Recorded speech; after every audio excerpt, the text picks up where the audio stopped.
Some of the headlines. This is Democracy Now!, democracynow.org, The War and Peace Report. I'm Amy Goodman. And I'm Juan Gonzalez. Welcome to all of our listeners and viewers around the country and around the world. Bank of America, too crooked to fail. That's the name of the latest piece by Rolling Stone reporter Matt Taibbi, chronicling the remarkable history of the rise of Bank of America and how the Bush and Obama administrations have repeatedly helped keep the financial institution alive. The government's support has come despite Bank of America's long record of what Taibbi describes as defrauding, quote, everyone from investors and insurers to homeowners and the unemployed. In 2008, Bank of America received a $45 billion taxpayer bailout, but the bank has also received billions more in what could be described as shadow bailouts. The bailouts have helped Bank of America's market share grow. It now controls more than 12% of the nation's deposits, as well as 17% of all home mortgages. Last month, President Obama announced Bank of America and 4 other large banks had agreed to a $26 billion settlement to settle lawsuits for mortgage abuses and fraud. But new questions have arisen over how Bank of America may actually benefit from the deal, because the settlement includes a legal waiver to allow banks to escape billions of dollars in lawsuits. One hedge fund manager told Matt Taibbi of Rolling Stone that Bank of America's mortgage fraud resulted in, quote, one of the biggest reverse transfers of wealth in history, from pensioners to financiers.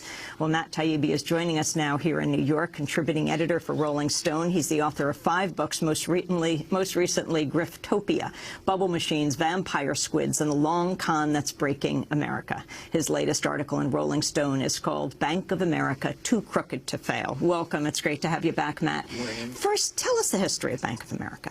Bank of America grew out of the rivalry of a pair of Charlotte-based banks, First Union and Nations Bank. There were a couple of executives there, Hugh McCall and Ed Crutchfield, who had this rivalry. They both wanted to be the biggest bankers in North Carolina, but they were constrained by federal laws, which basically said that you couldn't own a bank in more than 2 states. But these regulations slowly dissipated over the 80s and the 90s, and they were allowed to go on a sort of interstate acquisitions rampage where these 2 men started buying up basically every bank in the Southeast. And they were so competitive that they even had a competition over who could have the tallest skyscraper in Charlotte.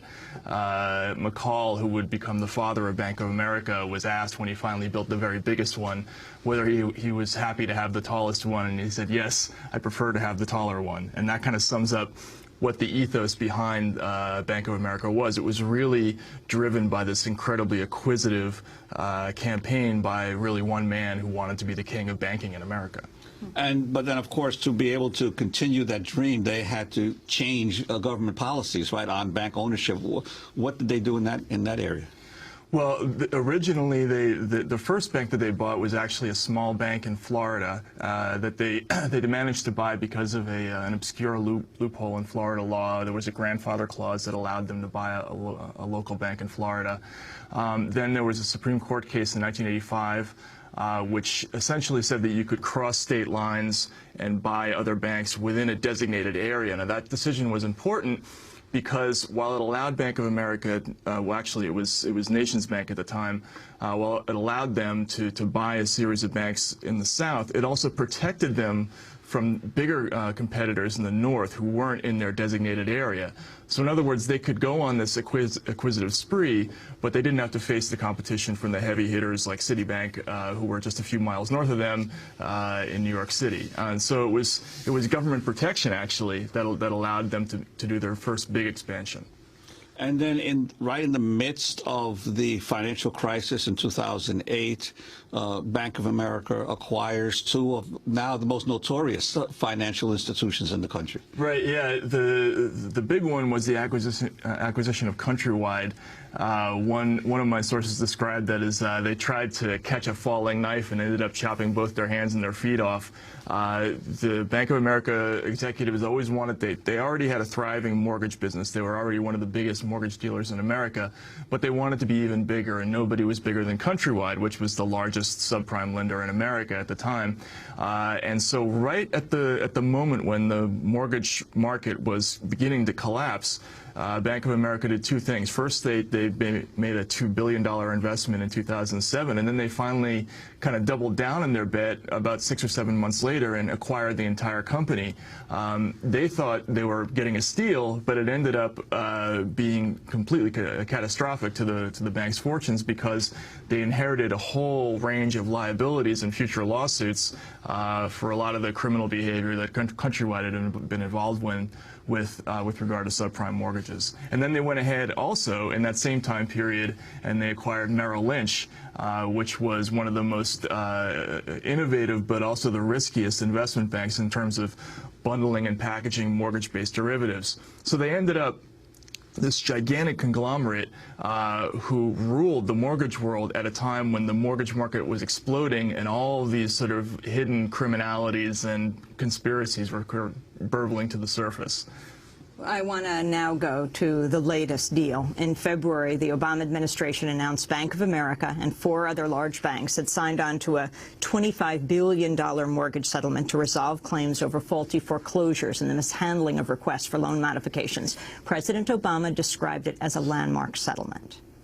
Under the terms of this settlement, America's biggest banks, banks that were rescued by taxpayer dollars, will be required to right these wrongs. That means more than just paying a fee. These banks will put billions of dollars towards relief for families across the nation. They'll provide refinancing for borrowers that are stuck in high interest rate mortgages. They'll reduce loans for families who owe more on their homes than they're worth. And they will deliver some measure of justice for families that have already been victims of abusive practices. In a recent interview with CNN, Bank of America CEO Brian Moynihan praised the mortgage settlement. We have to get through the mortgage for the good of the country and move forward. Everything that moves us forward is a good thing. And so we were trying to, with the group of big servicers and the administration and other people, to work cooperatively, and we'll continue to do that, and I'm sure we'll get somewhere. But the idea is you're trying to get to the other side so that you can start to move forward. So as delinquencies come down on portfolios, the number of modifications were over 1 million modifications completed.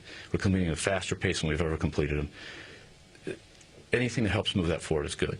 And so that's what we're trying to get focused on. This settlement, other things that we've done, all move forward. Some of the refinance programs are embedded in the settlement. Some of the refinance programs embedded in the present State of the Union address. All these are elements to move this forward. If the more we move it forward, the better off we are. So we're in favor of moving forward, and I don't think much changed on us with all this. That's Bank of America CEO Brian Moynihan. Matt Taibbi, talk about the deal.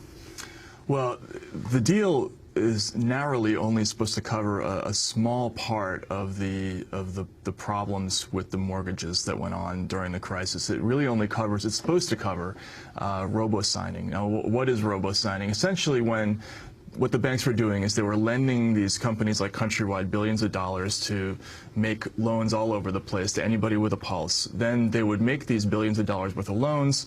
The Countrywide type companies would sell the loans back to a big bank like Goldman Sachs or Bank of America, who in turn would chop up these loans, turn them into securities, and then sell them off to customers like unions and pension funds and foreign retirement funds all over the world.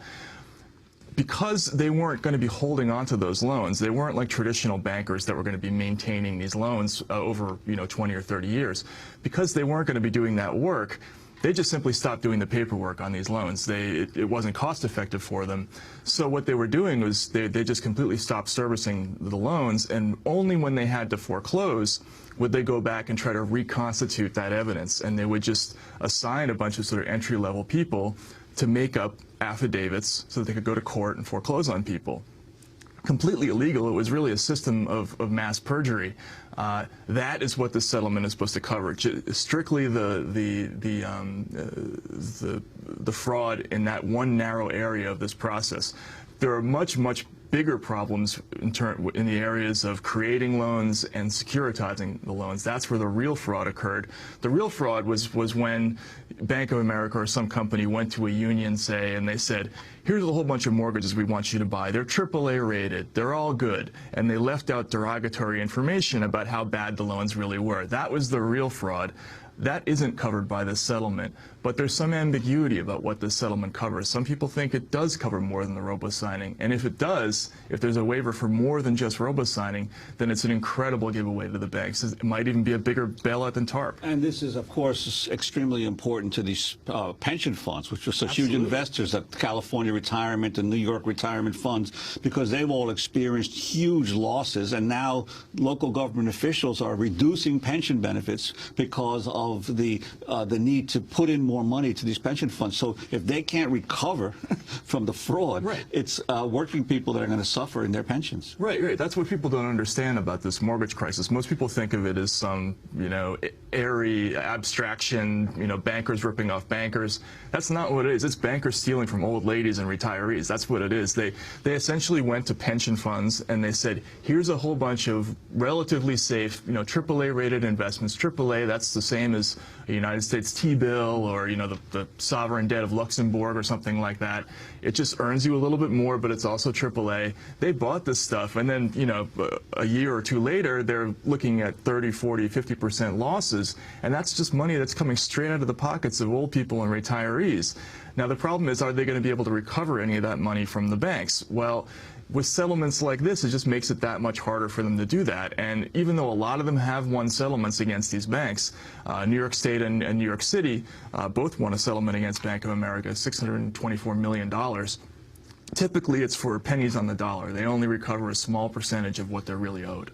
Matt, your article lists, it's a laundry list of illegal activities that this bank has been involved in. Can you talk about some of those cases, ripping off of the unemployed? Yeah, it's unbelievable. When I was doing this piece, I actually had to have like a cheat sheet up on my wall with that was color coded. Like, the green was for ripping off depositors, the yellow was for ripping off institutional investors. There are so many of these different scams they were involved with. The two that to me are the most incredible are municipal bid rigging. Bank of America a couple of years ago paid a $137 million settlement because they were caught rigging the bids for municipal bond issues in at least 88 different cases across, I think there was 25 different states. What this means is whenever some municipality, it could be the Guam Power Authority or the city of Baltimore, when they want to raise money, they have to do it through an investment bank, and they're supposed to do it through an auction process where all the banks compete to see how much they're going to pay to get that business. Well, these banks have been systematically colluding and submitting artificially low bids, and there's usually an insider on the municipal side who kind of games the whole process. They've been systematically doing this around the country for years and essentially cheating municipalities out of hundreds of millions of dollars in revenues that they would have otherwise gotten. That's a big one. The other big one that's more of a recent story is Bank of America has been accused, along with a number of other banks, of artificially suppressing LIBOR, which is the London Interbank Exchange Rate. LIBOR is basically the exchange rate upon which all adjustable rate investment vehicles are based on. Mortgages, everything. Credit cards, yes, and they've been artificially suppressing LIBOR so as not to pay out as much to any investor who has a LIBOR-based instrument. There's $350 trillion worth of investments are based on LIBOR, so they've been gaming the game, essentially. There's really nothing that these guys haven't been involved with. And I asked you before about the unemployed, how they were cheating the unemployed. Sure, yeah, sorry about that, yeah. Bank of America also has a contract to, in a number of states, to distribute unemployment insurance benefits. People would get a prepaid Bank of America card, and in one state, it was discovered that if the people getting the benefits didn't go to a Bank of America ATM machine, that they could pay fees as high as $10 for each time they went to either a bank or another ATM. I'm sure that's not what the state had in mind when it was trying to distribute unemployment benefits. South Carolina? Yeah, it was South Carolina, right. What about the states and churches, Iowa, Oregon? Yeah, well, a number of states, and I think it was the United Methodist Church. Look, there's a whole range. let me just back up for a second. As part of these deals, when banks were packaging mortgages, they offered a kind of guarantee to investors. They said, not only do we personally guarantee that these mortgages met our underwriting standards, we also agree that if any of these mortgages are defective or in default when at the time of purchase, we promise to buy those mortgages back. So don't worry about it. Buy this stuff. If anything's wrong, just come back to us. We'll pay you. And a lot of these lawsuits, like the United Methodist Church, like the state of Iowa, state of Maine pension funds, they looked at the stuff that they were buying, and they found that a sizable percentage of these mortgages were defective, and they went to go get their buybacks, but suddenly Bank of America isn't answering the telephone. And that's what a lot of these lawsuits are about. They're contractually obligated to buy this stuff back, and they're just not doing it. And so that is another thing that people are worried about they might get out of because of this foreclosure settlement and other settlements like that. I want to just talk about the organizing that's taking place around Bank of America, because a few days ago we talked to labor organizer Stephen Lerner, who talked about plans for upcoming protests at the Bank of America annual shareholders meeting. In early May, Bank of America will have its meeting in Charlotte, and occupiers and community groups and environmentalists and people from all over the country are going to be coming to Charlotte. And in a way, I think we can think about it as the first convention. It's going to be the convention of regular people, of the 99%, who are going to be saying to Bank of America, it's wrong that you're stealing our homes. It's wrong that you're funding coal power. That you're funding coal. It's wrong that you're ripping off students on student debt. And I think we can really capture the imagination of the country by being at the Southern Wall Street, Charlotte, and demonstrating both inside the meetings with people who have proxies, who have bought shares, and outside, that the real decisions are made in corporate boardrooms, not in Washington, and that's the place we have to be in the weeks and months ahead. That's labor organizer Stephen Lerner. And of course, the culmination of the Democratic convention that'll nominate President Obama again for a second term, he'll be speaking in Bank of America Stadium in Charlotte. That's right. The Atlantic Wire wrote a piece about you and Occupy Wall Street completing each other. But what about these grassroots actions targeting Bank of America? Well, look, the Occupy Wall Street, I think over the winter they wanted to put a specific face on some of the issues that they were talking about. You know, in the fall, I think there were a lot of people had a sort of abstract conception of what they were protesting against. They wanted to say, let's take a specific case of a specific actor, and let's show people what these companies are really all about. And there was some discussion over what company they should pick. And the almost universal consensus of all the experts that they talked to was, you should go for Bank of America because they're involved in everything. You know, whether it's ripping off student loans to the unemployed, to pensioners, to depositors. Bank of America got caught systematically overcharging its depositors by $4 billion. So they organized a series of protests, and there's a campaign afoot to try to get people to move their money out of Bank of America. And this is going to be something that I think they're going to focus on, from what I understand, for the immediate future. And why then, given the laundry list that you've presented of all of these illegal activities, is the government and the Obama administration not shutting this bank down, and instead of continuing to prop it up with federal support? Well, that's the trillion-dollar question about all of these companies, but Bank of America in particular. There is a rationale that one could maybe see for supporting some other companies, some of these other too big to fail companies, because they might be functional, thriving companies with a little bit of help. Bank of America has consistently made bad decisions in addition to all these corruption, all these activities that they've been involved with. Without government support, they would have been out of business absolutely in 2008 because of all the problems associated with Countrywide. They've needed massive government support ever since. Just last year, they were in a very delicate situation where a number of their counterparties and creditors were concerned about the massive flow of derivatives that were on Merrill Lynch's books. They convinced Bank of America to move that stuff onto its own depository side so it would be federally insured. So now we're all on the hook for all this stuff. And that's another thing that another way that they've used the government to get out of their private problems. This is just, there's an ongoing support of this company, and I think our administration believes that they have to support these companies at all costs. To the whole issue of Goldman Sachs now, the bank reportedly scanning internal emails for the term Muppet and other evidence that employees referred to clients in derogatory ways. The decision was made after a Goldman executive named Greg Smith resigned last week and penned an explosive article about Goldman Sachs, an op-ed piece for the New York Times. Smith wrote, quote, "It makes me ill how callously people talk about ripping their clients off. Over the last 12 months, I've seen 5 different managing directors refer to their own clients as Muppets." He said Goldman had become, quote, "as toxic and destructive as I've ever seen it." He talks about them talking about ripping the eyes out of their Muppets.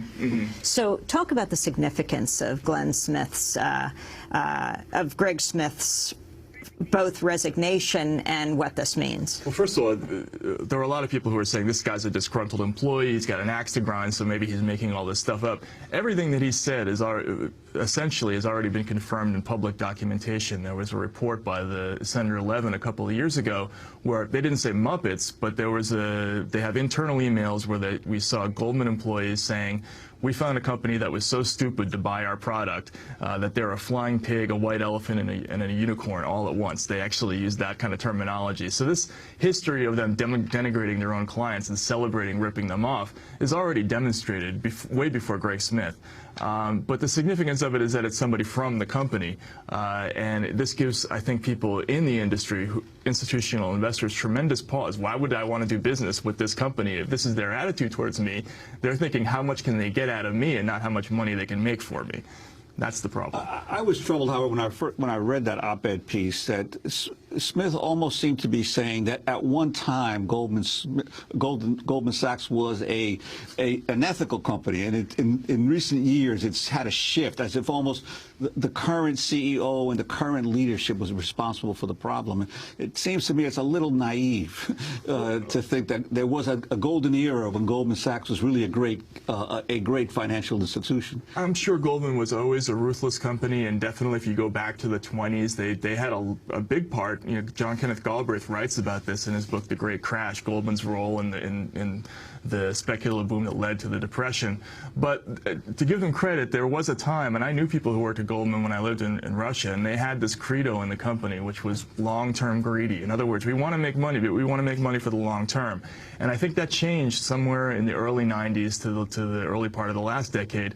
They started grabbing the quick buck and gouging their clients instead of looking for the long term. And very quickly, we only have about 30 seconds, Goldman's involvement in speculating on gas prices.